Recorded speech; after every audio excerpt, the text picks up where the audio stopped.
Hello everyone, this is Grace, Creative Cooking with Grace. Once again today, we're going to make some oxtail and it's going to be served over eggplant, roasted eggplant.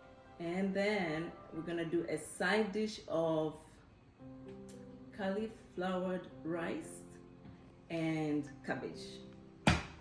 All right. So we're gonna get started with marinating the oxtail. Here we start. We have 6 cloves of garlic that have been cut up. We're gonna throw it on that, like so. We have dill weed, and this is what it looks like. And this is half a cup. I'll throw it on here. Okay. 1 cup of onion chopped up.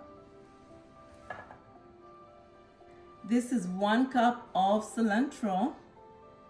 I love cilantro. I told you already, I always use cilantro and curry in my cooking. This is apple cider vinegar, organic apple cider vinegar. We're gonna pour it over this.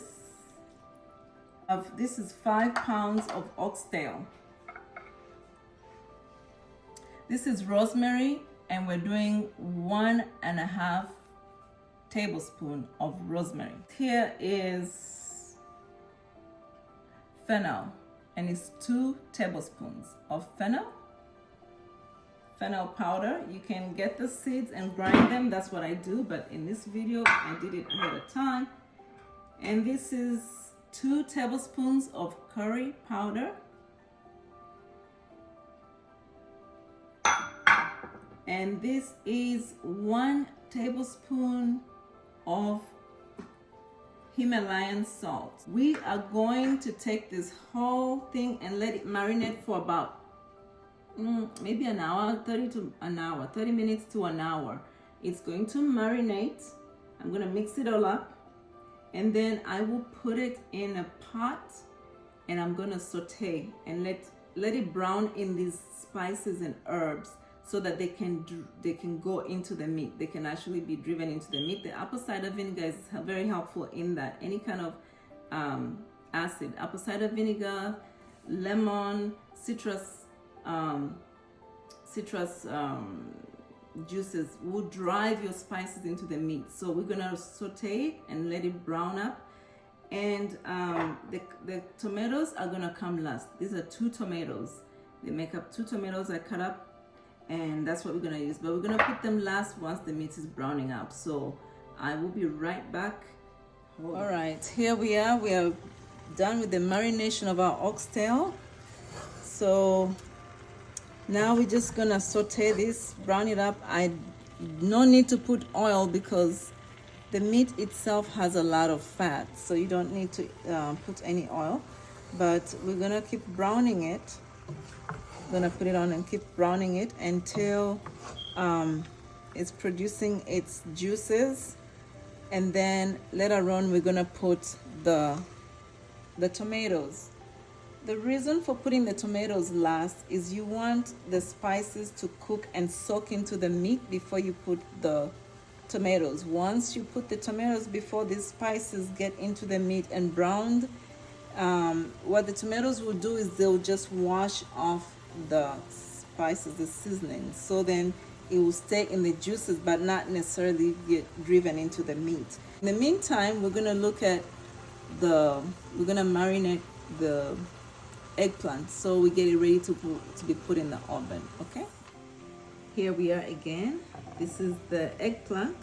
I've already cut it up, and this is what it looks like. I cut half, cut it in big chunks like so. We're gonna bake this. We have the olive oil spray that I already sprayed at the bottom of the pot, and you can actually also spray on the top.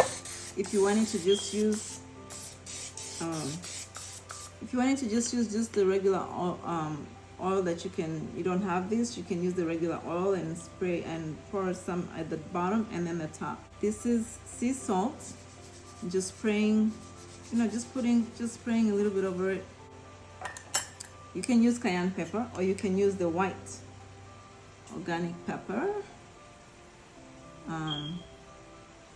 If you're somebody that loves pepper, you can put a lot, or you just put a little bit. And so after that, we have our lemon.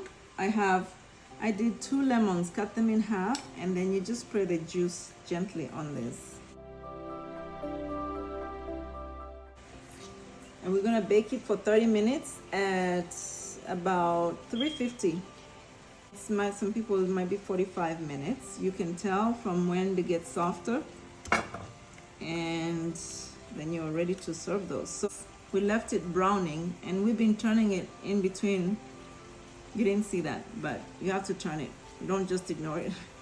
Okay, so let's go back, check on our oxtail, and we'll put this in the oven for now, right? Okay guys, here's the meat.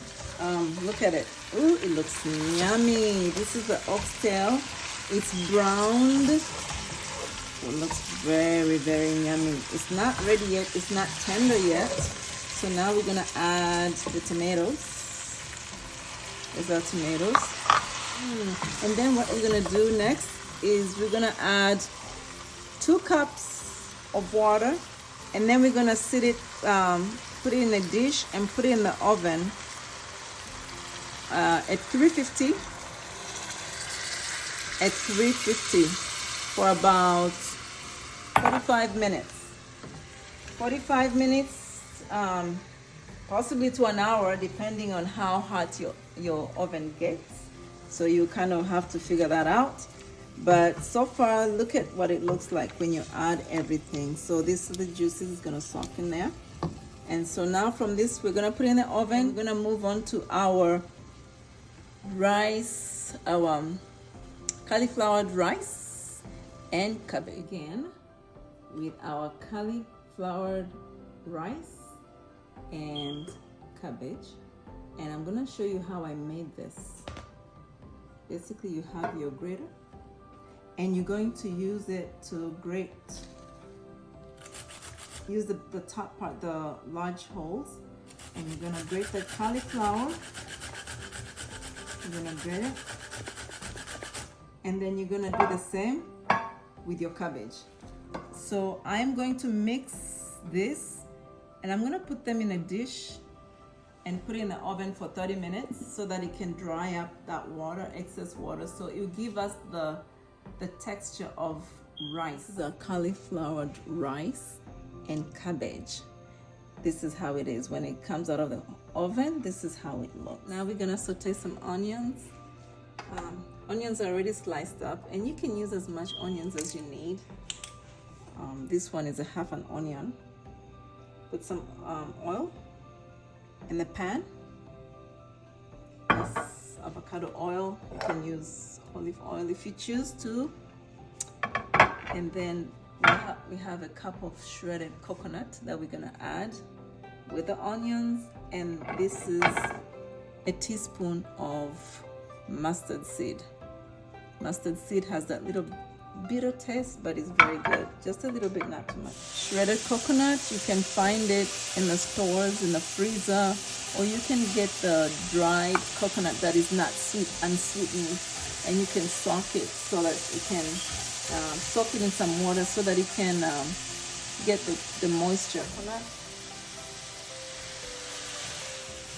Make sure it's not in lumpies. It's not lumpy. And we're gonna put some salt. Just sprinkle as much salt as you want, not much. Next, I'm gonna add my rice. I might not have to use all the rice, just enough rice to fit in there. So it depends on how big your pan is. And then, like so.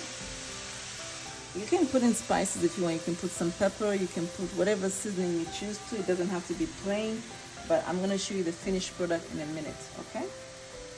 Hurrah! This is our finished product. Look at that. This is our finished product. Hoorah! So this is our eggplant. This is the oxtail that I put in the oven after I got it off the browning on the stove. I put this in the oven for about 45 minutes to an hour. Depending on your oven. This one here is one that after I did the browning, I put in the pressure cooker for 15 minutes. The browning was about 25 minutes on both of them. And this one was in the pressure cooker for 15 minutes. If you wanted to put it in the oven after the browning, which is about 25 minutes, you can add another maybe hour in the oven. If it's not, you can increase it, or you can put it overnight in the crock pot. Cauliflower rice and cabbage rice. So I'm going to show you how it would look on a plate because I'm getting ready to dive in and eat some. This is the eggplant that we did, and we're going to serve it. We're going to serve the oxtail over it. Okay. All right, you guys are wonderful. You stayed with me through the duration of this video. Let me show you the plate. So this is our plate. This is our rice.